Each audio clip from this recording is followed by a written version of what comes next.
ഞാൻ ഇടുക്കി ജില്ല സന്ദർശിച്ചിട്ടുണ്ടായിരുന്നു. അപ്പോൾ ആ സമയത്താണ് ഇത് സംഭവിച്ചത്.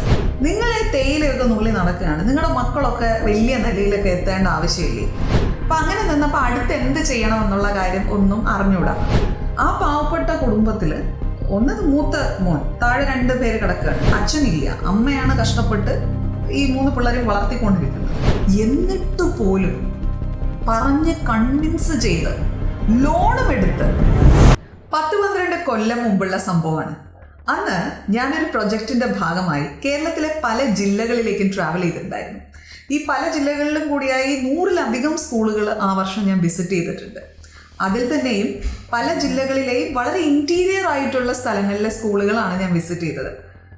അതിൻ്റെ ഫോട്ടോസ് എൻ്റെ ഈ യൂട്യൂബ് ചാനലിലെ തന്നെ ആദ്യത്തെ വീഡിയോയിലേക്ക് നിങ്ങൾ പോയി കഴിഞ്ഞ് കഴിഞ്ഞാൽ ആദ്യത്തെ 2 വീഡിയോ ഇത്തരത്തിൽ ഞാൻ ട്രാവൽ ചെയ്ത കുറേ സ്കൂളുകളും അതുപോലെ തന്നെ കോളേജസും, അതിന് 2 വീഡിയോ ആയിട്ടെങ്ങാണ്ട് ഞാനത് അപ്ലോഡ് ചെയ്തിട്ടുണ്ട്. അതിൽ നോക്കിയാൽ നിങ്ങൾക്ക് കാണാം, ആ സ്കൂളിൻ്റെ പേരൊക്കെ ഞാനതിൽ ഇട്ടിട്ടുണ്ട്, അതിൻ്റെ പഴയ കോലവും ഒക്കെ അതിലുണ്ട്. അപ്പോൾ ആ സമയത്താണ് ഇത് സംഭവിച്ചത്. അന്ന് ഞാൻ ഇടുക്കി ജില്ല സന്ദർശിച്ചിട്ടുണ്ടായിരുന്നു. ഇടുക്കി ജില്ലയിലെ വളരെ ഇൻറ്റീരിയർ ആയിട്ടുള്ള പല സ്ഥലങ്ങളിലേക്കും ഞാൻ ട്രാവൽ ചെയ്തു. അങ്ങനെ ഒരു ദിവസം സ്കൂള് മൂന്നാർ ഭാഗത്തുള്ളൊരു സ്കൂളായിരുന്നു. അപ്പോൾ അന്ന് ആ സ്കൂളിലെ വിസിറ്റ് കഴിഞ്ഞപ്പോഴത്തേനും ആ സ്കൂളിലെ ഒരു മാഷ് എന്നോട് പറഞ്ഞു, ഞങ്ങളുടെ സ്ഥലത്തേക്ക് വന്നിട്ട് നിങ്ങൾ തേയില കൊണ്ടുപോകാതെ പോവുകയാണോ? നിങ്ങൾ താമസിക്കുന്ന സ്ഥലത്തേക്ക് നല്ല കുറച്ച് തേയില കൊടുത്തു വിടുന്നുണ്ട് കേട്ടോ എന്ന് എന്നോട് പറഞ്ഞു. അപ്പോൾ ശരി, സന്തോഷം. അങ്ങനെ പുള്ളി അന്ന് വൈകുന്നേരം എൻ്റെ ക്ലാസ്സൊക്കെ കഴിഞ്ഞ്, അപ്പോൾ അന്ന് ഓരോ ദിവസവും ഞാൻ 2 സ്കൂളുകൾ വിസിറ്റ് ചെയ്യുന്നുണ്ടായിരുന്നു. രാവിലെ ഒരു സ്കൂൾ, ഉച്ചയ്ക്ക് ശേഷം ഒരു സ്കൂൾ. അപ്പോൾ അതൊക്കെ കഴിഞ്ഞ് ഞാൻ താമസിക്കുന്ന സ്ഥലത്തേക്ക് എത്തി.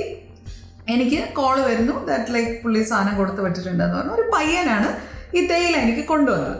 അപ്പോൾ ആ പയ്യനുമായിട്ട് നല്ലൊരു സ്മാർട്ടായിട്ട് നിന്ന ഒരു പയ്യൻ. അപ്പോൾ നമ്മൾ സാധാരണ ഒന്ന് കാണുമ്പോഴത്തേനും സംസാരിക്കത്തില്ലേ? അപ്പം അങ്ങനെ ഞാൻ അവനോട് വെറുതെ ഇങ്ങനെ കാര്യങ്ങൾ ചോദിച്ചു.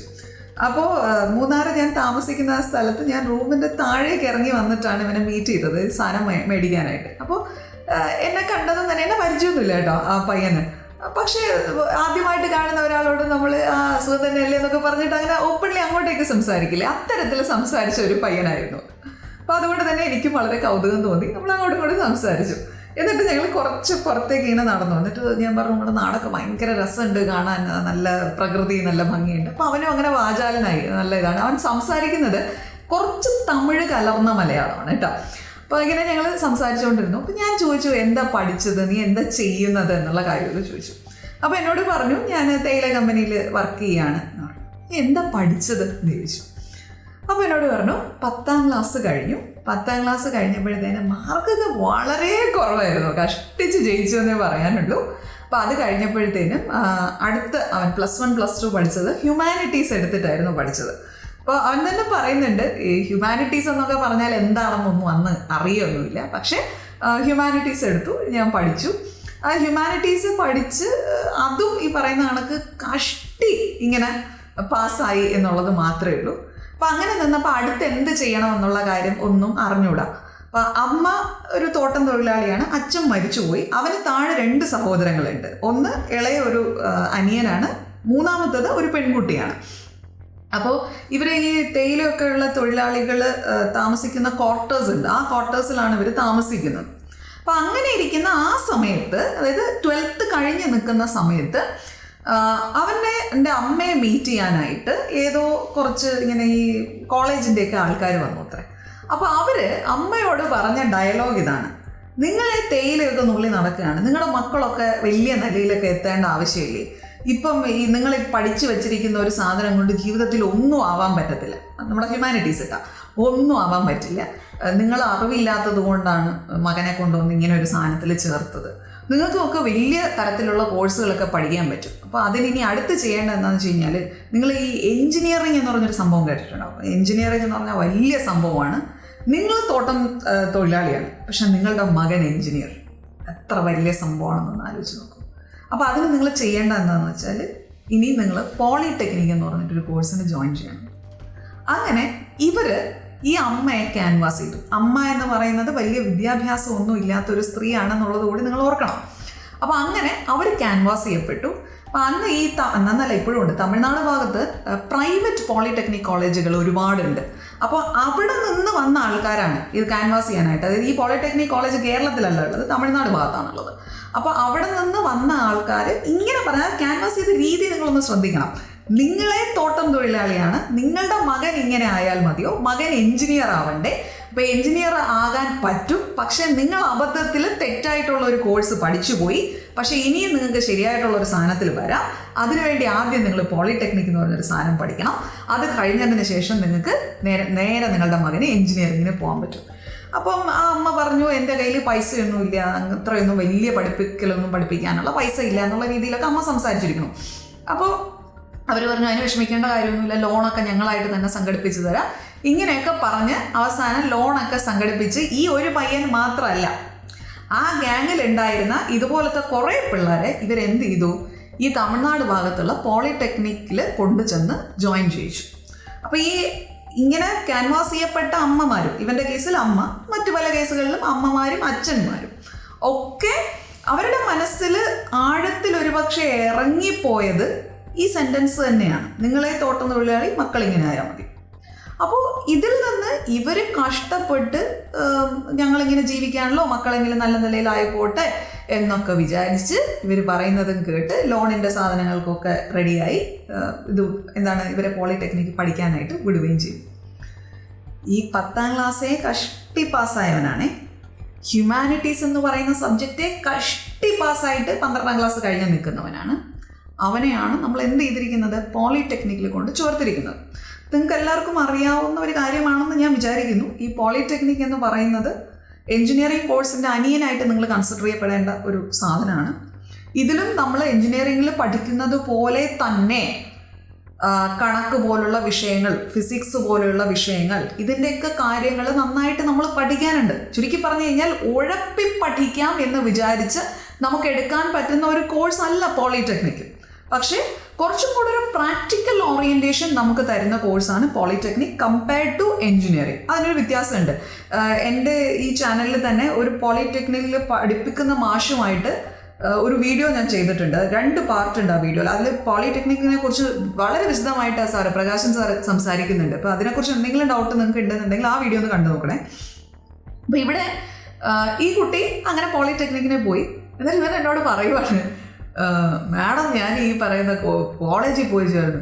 ഈ കോളേജിലെല്ലാം പെരിയ കോളേജ്, പക്ഷേ അതിനകത്ത് ഞാൻ പറഞ്ഞില്ല തമിഴ് മലയാളവും ചേർത്ത് സംസാരിക്കുന്ന ഒരു കുട്ടിയായിരുന്നു. എനിക്കിപ്പോഴും അവൻ്റെ മുഖം മനസ്സിൽ ഓർമ്മയുണ്ട്, അവൻ സംസാരിച്ച ഒരു രീതിയും എല്ലാം.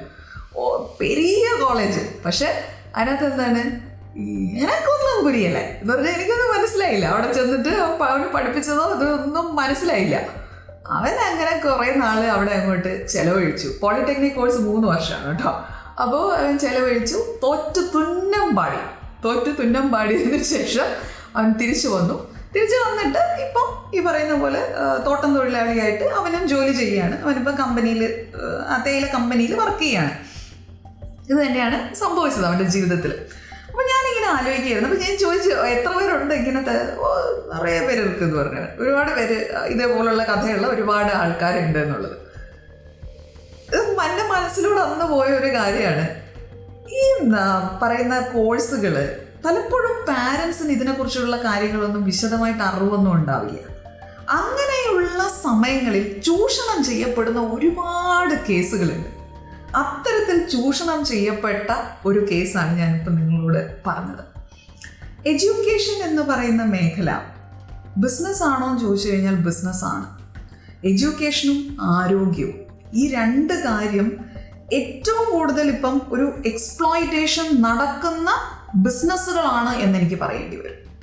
ഈ 2 കാര്യത്തിലും നമ്മളിപ്പോൾ ഒരു ഹോസ്പിറ്റലിൽ പോകുന്നു, നമുക്ക് ഇന്ന തരത്തിലുള്ള ഒരു അസുഖമുണ്ട് എന്ന് ഒരാൾ പറഞ്ഞു കഴിഞ്ഞ് കഴിഞ്ഞാൽ നമ്മൾ പെട്ടെന്ന് പേടിക്കും അല്ലേ. അപ്പം അതിൻ്റെ റെമഡി ഇത് മാത്രമേ ഉള്ളൂ എന്ന് പറഞ്ഞു കഴിഞ്ഞാൽ എത്ര പൈസ ചിലവാക്കിയിട്ടും ആ കാര്യം ചെയ്യാനായിട്ട് നമ്മൾ മുതിരും.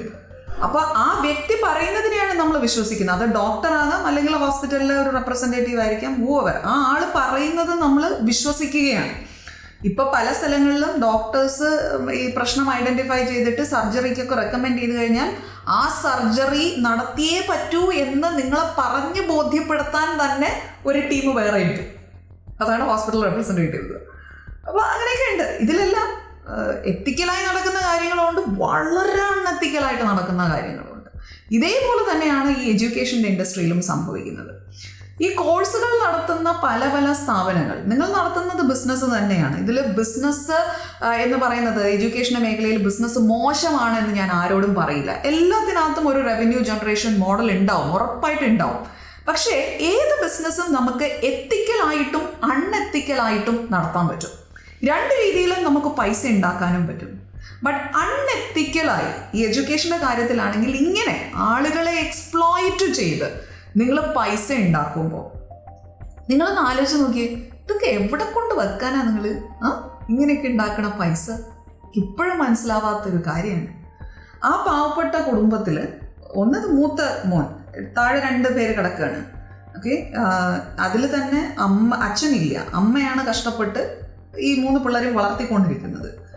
അതിൽ ഈ കുട്ടിയെ വീണ്ടും കൊണ്ട് പോളിടെക്നിക് ഈ കുട്ടിക്ക് പഠിക്കാൻ പറ്റില്ല എന്നുള്ളത് ആ അഡ്മിഷൻ്റെ കൗൺസിലിങ്ങിന് വരുന്ന ആളുകൾക്ക് വളരെ വ്യക്തമായി അറിയാവുന്ന കാര്യമാണ്.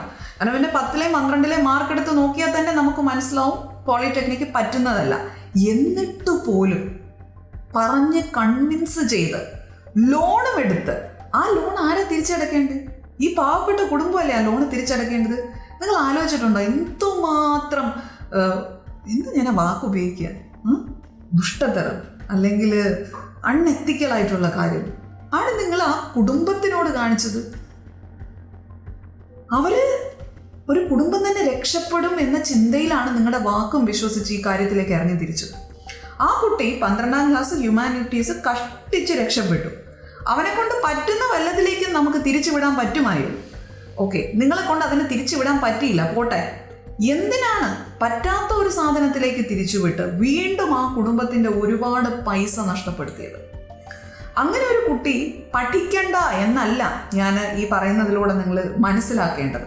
ഓക്കെ, പക്ഷെ അവൻ പഠിക്കേണ്ടിയിരുന്നത് അല്ലെങ്കിൽ മുന്നോട്ട് പോകേണ്ടിയിരുന്നത് ആ വഴിയിലൂടെ ആയിരുന്നില്ല. അവിടെ നിങ്ങൾ ആരോ നിങ്ങളുടെ കമ്മീഷന് വേണ്ടിയിട്ട് നന്നായിട്ട് സ്ട്രാറ്റജിക്കലായിട്ട് നിങ്ങൾ വർക്ക് ചെയ്തു. ആ സ്ട്രാറ്റജിക്കൽ വർക്കിംഗ് കൊണ്ടെത്തിച്ചത് ഒരു കുടുംബത്തിൻ്റെ ദുരവസ്ഥയിലാണ്. എന്നിട്ട് പയ്യൻ പറയണ്ടായിരുന്നു, ഈ പറയുന്ന പോലെ ഇപ്പോൾ ലോണൊക്കെ ആയി കിടപ്പുണ്ട്. ഇപ്പം എന്തായോ ഇതൊക്കെ ഒരു 10-11 കൊല്ലം മുമ്പ് നടന്ന കേസുകളാണ്. അതിപ്പിന്നായിട്ട് ഞാൻ ആ കുട്ടീനെ കണ്ടിട്ടില്ല, ആ കുട്ടിയായിട്ട് എനിക്കൊരു കോണ്ടാക്റ്റും ഇല്ല. ബട്ട് അത് കഴിഞ്ഞിട്ടുള്ള വർഷങ്ങളിലും ഞാൻ പല സ്ഥലങ്ങളിൽ ഇതുപോലേക്ക് പോകുമ്പോൾ ഞാൻ കണ്ടിട്ടുള്ള ഇങ്ങനെയുള്ള പല കേസുകളുണ്ട്, എന്നോട് വന്ന് സംസാരിച്ചിട്ടുള്ളത്. അതെല്ലാം ഈ ഇങ്ങനെ ഇപ്പം ഞാൻ പറഞ്ഞില്ലേ ഈ സംഭവം, ഇതൊക്കെ ആയിട്ട് കണക്ട് ചെയ്യാൻ പറ്റുന്ന സംഭവങ്ങൾ. അതായത് കുട്ടിക്ക് ഒരിക്കലും പറ്റാത്തത് എന്ന് അറിയുന്ന, അതായത് കുറച്ചെങ്കിലും ഒരു ബോധമുള്ള ആൾക്ക് അറിയുന്ന കോഴ്സുകൾ ആ അഡ്മിഷൻ ഫില്ല് ചെയ്യിക്കാൻ വേണ്ടിയിട്ട് ഇവരെ പറഞ്ഞ് കൺവിൻസ് ചെയ്ത് അതിലേക്ക് തള്ളിവിടുന്ന അഡ്മിഷൻ ഗൈഡൻസ് നടത്തുന്ന ആൾക്കാർ. ഈ അഡ്മിഷൻ ഗൈഡൻസ് എന്ന് പറയുന്ന സംഭവം നല്ല രീതിയിൽ ചെയ്യുന്ന ഒരുപാട് സ്ഥാപനങ്ങളുണ്ട്. പക്ഷേ ഇതിനകത്ത് കള്ളനാണയങ്ങളുമുണ്ട്. ഈ കള്ളനാണയങ്ങൾക്കടുത്താണ് നിങ്ങൾ പോയി വീഴുന്നത് എങ്കിൽ അവരുടെ ഒരേ ഒരു ലക്ഷ്യം ഈ കോളേജിലേക്ക് പിള്ളേരെ പിടിച്ചു കൊടുത്ത് കോളേജിൻ്റെ അടുത്ത് നിന്ന് കമ്മീഷൻ വാങ്ങിക്കുക എന്നുള്ളത് മാത്രമാണ്. ഇതിൽ പലപ്പോഴും ഈ പറയുന്ന കമ്മീഷൻ പേ ചെയ്യേണ്ടി വരുന്നത് കുട്ടികളല്ല. അപ്പോൾ കുട്ടികളും പാരൻസും നോക്കുമ്പോൾ നമ്മുടെ കയ്യിൽ നിന്ന് പൈസയൊന്നും പോകുന്നില്ല. അപ്പോൾ ഇതെന്തോ നല്ല ഇതാണ്, നമ്മുടെ അടുത്ത് നിന്നൊന്നും വാങ്ങിച്ചില്ലല്ലോ, നമ്മൾ ഇത്രയും ഹെൽപ്പ് ചെയ്യുകയും ചെയ്തല്ലോ എന്നൊരു റോങ് തോട്ട് പാരൻസിനെയും കുട്ടികളുടെ മനസ്സിൽ പോവുകയും ചെയ്യുന്നുണ്ട്. ഇവരെന്താ ചെയ്യണത്? കോളേജിൻ്റെ അടുത്ത് നിന്ന് ഓരോ അഡ്മിഷനും ഇവർ കമ്മീഷൻ മേടിക്കുന്നുണ്ട്. എന്നിട്ട് റോങ് ആയിട്ടുള്ള കാര്യങ്ങളിലേക്ക് കുട്ടികളെ കൊണ്ട് എത്തിക്കുന്ന തരത്തിലുള്ള ഒരു സമ്പ്രദായം. ഇതിനെക്കുറിച്ച് നിങ്ങളെല്ലാവരും ഒന്ന് അവെയർ ആയിരിക്കണം. നല്ലതേത് ചീത്തയേത് എന്നത് മനസ്സിലാക്കാൻ നിങ്ങൾക്ക് സാധിക്കണം. അഡ്മിഷൻ ഗൈഡൻസും കരിയർ ഗൈഡൻസും തമ്മിൽ വ്യത്യാസമുണ്ട് എന്നും, ഇത് രണ്ട് സാധനമാണ്. അഡ്മിഷൻ ഗൈഡൻസ് എന്ന് പറഞ്ഞു കഴിഞ്ഞാൽ ഏത് കോളേജാണ് നല്ലത് എന്നുള്ളത് പറഞ്ഞു തരുന്ന ആൾക്കാരാണ് അഡ്മിഷൻ ഗൈഡൻസ് തരുന്ന ആൾക്കാർ. അവിടുത്തെ അഡ്മിഷൻ്റെ പ്രോസസ്സ് പ്രൈവറ്റ് ഇതാണ്, അവിടേക്ക് നിങ്ങളെ കൊണ്ടെത്തിക്കുന്ന, അവിടത്തേക്ക് സീറ്റ് സംഘടിപ്പിച്ച് തരുന്ന അവരാണ് അഡ്മിഷൻ ഗൈഡൻസ് ചെയ്യുന്നത്. കരിയർ ഗൈഡൻസ് ചെയ്യുന്ന ആൾക്കാരെന്ന് പറഞ്ഞു കഴിഞ്ഞാൽ നിങ്ങൾക്ക് ഏത് കോഴ്സാണ് നല്ലത് എന്നുള്ളത് നിങ്ങളോട് സംസാരിച്ച് അത് മനസ്സിലാക്കി ആ കോഴ്സിലേക്ക് നിങ്ങളെ ഗൈഡ് ചെയ്യുന്ന ആൾക്കാരാണ് ഈ പറയുന്ന കരിയർ ഗൈഡൻസ് ചെയ്യുന്ന ആൾക്കാർ. ഇവർ രണ്ടുപേരും 2 തരത്തിലുള്ള ജോലികളാണ് ചെയ്യുന്നത് എന്ന് നിങ്ങൾ മനസ്സിലാക്കണം. ഒരു കാരണവശാലും അഡ്മിഷൻ ഗൈഡൻസ് നടത്തുന്ന ആൾക്കാരോട് ചെന്നിട്ട് എൻ്റെ മോന് പറ്റിയ കോഴ്സ് ഏതാണെന്ന് ചോദിക്കരുത്.